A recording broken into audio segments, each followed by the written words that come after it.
આ પ્રિય સ્નેહીજનો તેમજ ગુરુગણ તેમજ મિત્ર મંડળ આપ સર્વેને જણાવું છું કે આ નવા બ્લોગમાં આપણે આજે રાયડો વાઢી નાખ્યો છે. સામે દેખાય રહ્યો લાઈવમાં આપણે વાઢવાનું પણ ચાલુ છે અને બધું ઓલરેડી રાયડો વાઢી નાખવામાં આવે છે ત્યારે.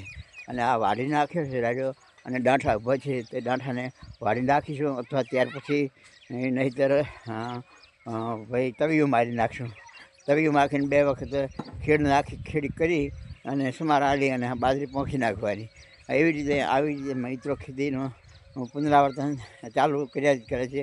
રાયડો વાઢ્યો છે, રાયડા પછી બાજરી આવશે, બાજરા પછી વળે પછી બીજું કાંઈક નવેસરથી ઉનાળો વાવેતર કરીશું. મિત્રો આવી રીતે આ જો રાયડો કેવો એકદમ વાઢી નાખ્યો છે અને આ પાથરા પડ્યા છે. પાથરા જો મિત્રો, આ પાથરા પછી ધીરે ધીરે ઉપાડી દેવાના. 2 દિવસ વારે એટલે સુકાઈ જાય એટલે ખળામાં લઈ જવાના. જો મિત્રો લાઈવ જો આખું જો તમે લાઈવ મિત્રો, આખો વિડીયો જુઓ લાઈવમાં.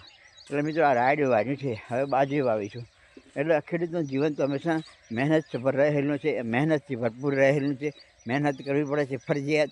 મહેનત સિવાય બીજું કાંઈ નથી. ગમે ત્યાં જાઓ તમારે મહેનત કર્યા સિવાય કાંઈ મળવાનું તમને નથી. કાંઈ નહીં, ઘેર બેઠા પણ ગમે તે મહેનત કરશો તો તેનો ફળ તમને ભગવાન જરૂર આપશે. સારું આપશે, ગુડ આપશે, વર્ક કરશે અને ગુડ ફળ મળશે અને ગુડ દિવસો પણ સારા જાય છે તમારા.